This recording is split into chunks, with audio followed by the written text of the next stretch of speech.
मैंने कमरे से वो सारा सामान समेट लिया है जो मैं लेकर आई थी। मैं तुम्हें ऐसे नहीं देख सकता विधि, मैं बता रहा हूं तुम्हें सच।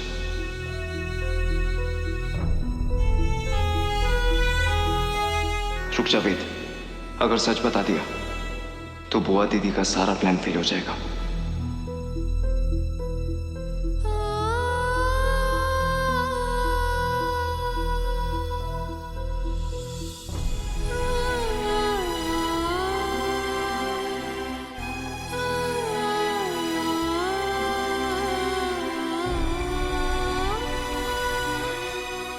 लाओ बैग दो, मैं बाहर तक छोड़ देता हूं।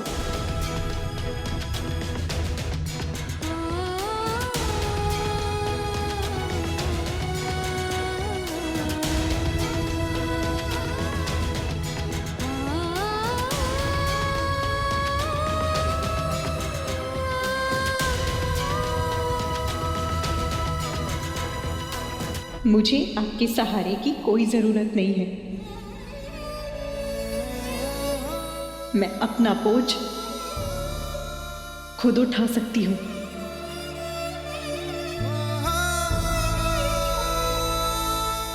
और हाँ,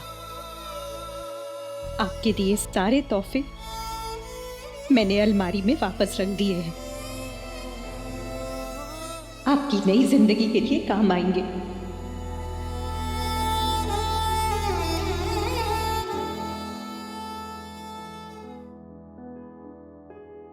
इस मोड़ पे तेरे मेरे रास्ते अलग होने लगे। जिस पर हमारे नाम थे कागज वो सब रोने लगे।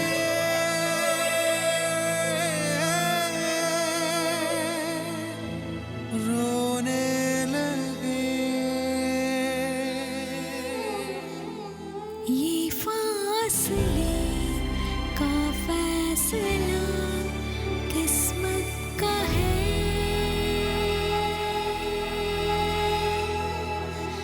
फिर दूरियों का दर्द क्यों शिद्दत का है। दिल रख दिया दहलीज पर ऐ मेरे हम सफर। चलना जरा तू देख कर ऐ मेरे हम सफर।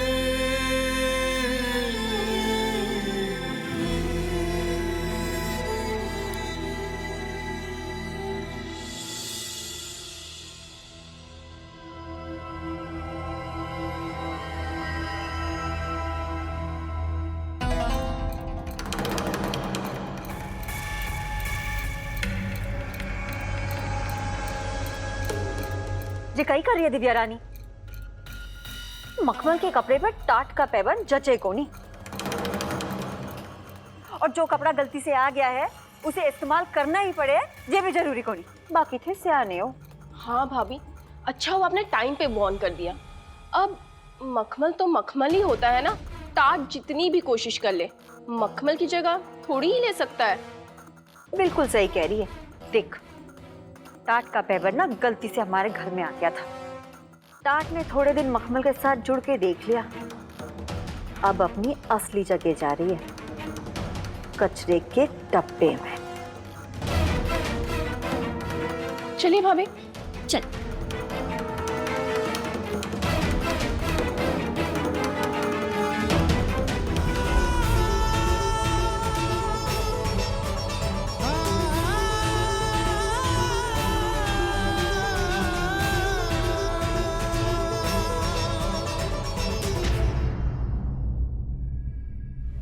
हाँ वकील साहब, मैंने माँ के साइन ले लिए कागज पर। अब मैं जो चाहे कर सकता हूँ।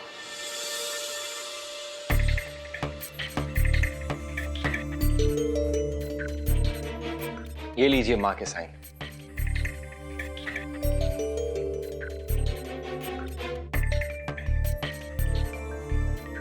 अब बोलिए, असली है या नहीं? कैसे नहीं मिलेगा 10 करोड़ का लोन? मुझे तो कोई फर्क ही नहीं दिख रहा है, पर आपकी माँ को पता ही होगा ना कि उन्होंने कोई साइन नहीं किए। बाद में अगर उन्होंने आपके ऊपर ही कोई धोखाधड़ी का केस कर दिया तो? वो क्या है ना वकील साहब, बचपन में हम एक भजन गाया करते थे, पूत कपूत सुने इस जग में, ना माता सुनी को माता। हमारी माता भी इसी टाइप की है, अपने बच्चों पर केस नहीं करेगी वो। हाँ, थोड़ा इमोशनल होके थोड़ा ड्रामा करेगी कि मेरे लाल ये सब क्यों किया, वो सब, और वो मैं संभाल लूंगा। हमारी प्रॉपर्टी 20 करोड़ की है और इससे 10 करोड़ मैं अपने हिस्से कर रहा हूं। 4 हिस्सों में बंटती तो 5 करोड़ ही हिस्से में आते। ठीक है जी लखन जी, मैं ये डॉक्यूमेंट्स रेडी करके आपको इन्फॉर्म करता हूँ। चलिए। 4 जन में बांटकर सिर्फ 5 आता है मेरे हिस्से वकील साहब। देखिए, मुझे पूरी शॉप भी चाहिए और पूरा घर भी। आप बस मैंने जो आपको कागज दिए उसके हिसाब से आप वसीयत बनवा लो। मुझे सब कुछ अपने नाम पर चाहिए।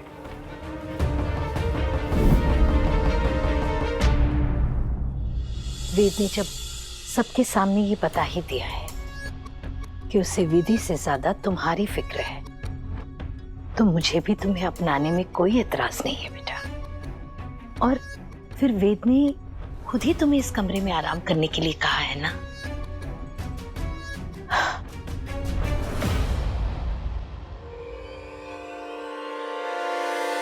आंटी जी, अब प्लीज बेटी को बोल देना कि मैंने कुछ नहीं किया। दीदों के सारे इल्जाम झूठे थे, गलत थे। मतलब मैं क्यों अपनी दीदों का प्यार छीनना चाहूंगी? पर मुझे नहीं पता था कि दीदों के लिए बेच उनका प्यार नहीं, सिर्फ उनकी जिद थे। मेरी विधि मेरे सामने घर छोड़ के चली गई और मैं चुप रहा, क्योंकि मुझे तुम्हारा असली चेहरा सबके सामने लाना है पायल। पर मैंने कभी नहीं चाहा था कि मेरी दीदों के साथ ये सब हो। और अब पेची ने मुझे इस कमरे में आकर रहने को बोल दिया। आप सोचिए ना आंटी जी, मुझे कितना बुरा लगेगा अपनी दीदों के कमरे में आकर इस तरह से उनके बिस्तर पे आराम करना।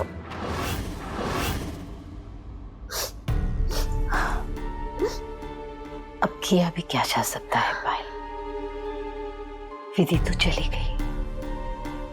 पर नहीं आंटी जी, मैं वेद जी को बोलूंगी कि वो जाकर उन्हें वापस लेकर आए।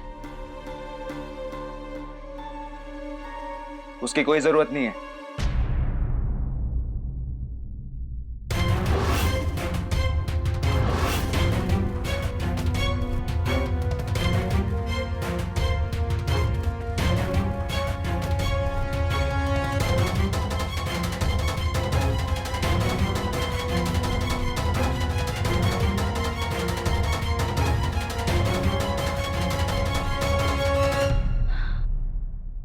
अच्छा हुआ बेटा तुम आ गए, अब तुम ही इसे समझा सकते हो। देखो ना, विधि के बारे में सोच सोच कर परेशान हुई जा रही है।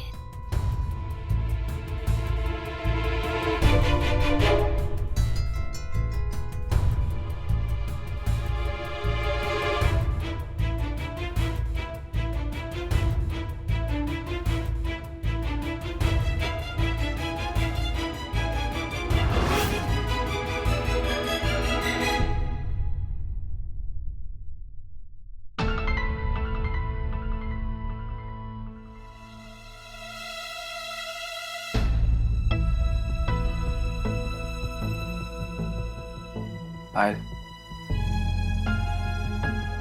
तुम विधि के बारे में मत सोचो, सिर्फ अपनी तबीयत का ध्यान रखो और जल्दी से ठीक हो जाओ। आपको मेरी कितनी फिक्र है वेद जी, पता नहीं मैं आपका ये एहसान कैसे चुका पाऊंगी।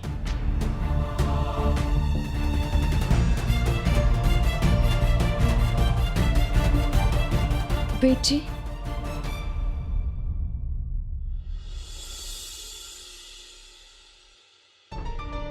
आप प्लीज मेरे साथ बैठकर खाना खाएंगे?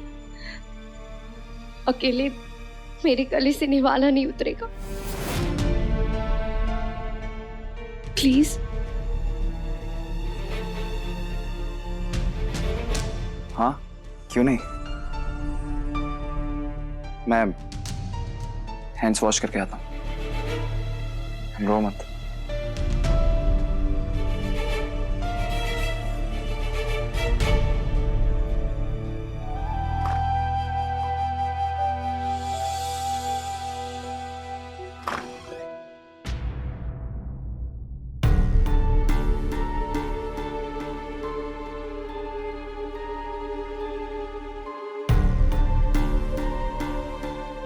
बुआ दीदी, आइए ना।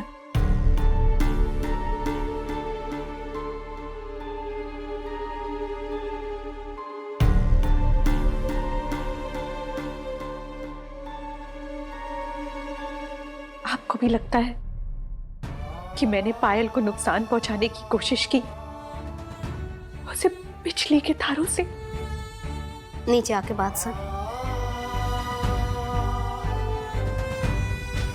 अगर कोशिश की भी होती ना तो भी तू गलत नहीं कहलाती। वेद थारा पति है और थारा पूरा हक है उस पर। कोई और उस पर नजर डालने की कोशिश करे तो उसकी आंखें नोचने का भी हक है तारे को। पर तू तो अपनी बहन पे जान देने वाली छोरी है। अपनी बहन की जान तो तू लेगी कौन है? ये बात आप समझती है बुआ दीदी, पर वीर जी,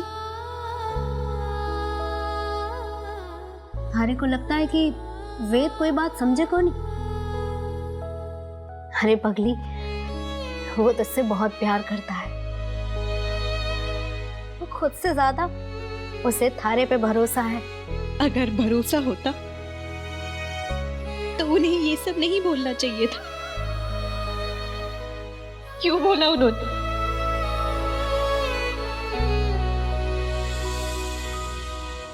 बहू, एक बात छुपाई है थारे से, मैंने और लड्डू ने। पर अब और नहीं, अब थारे को सब कुछ बताने का वक्त आ गया है।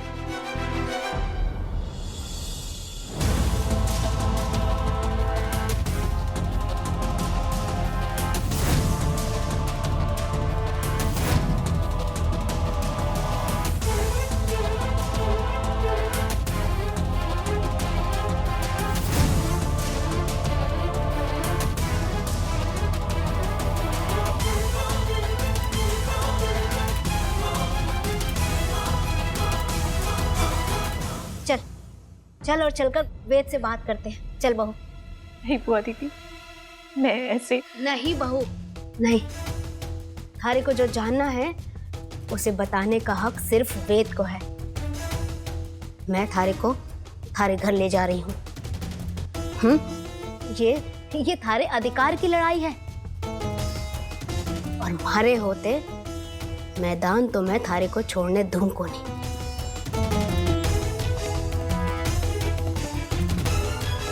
चल अपने घर चल, चल।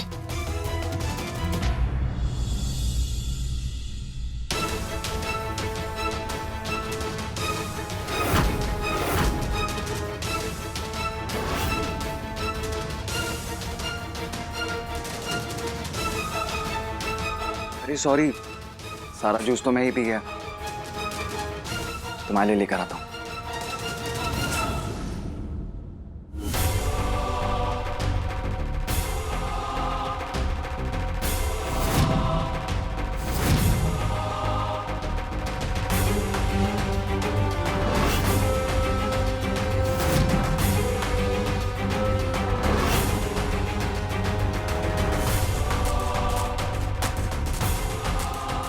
अरे पेची, क्या हुआ?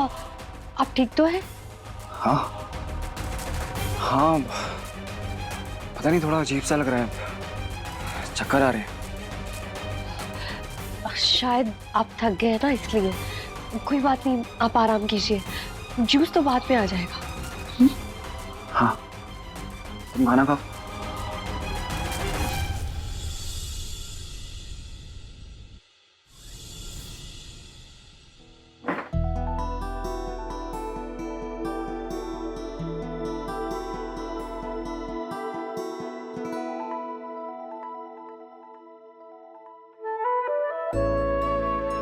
बहू जाकर बात कर लड्डू से। बहुत सारी बातें हैं थारे को बताने के लिए।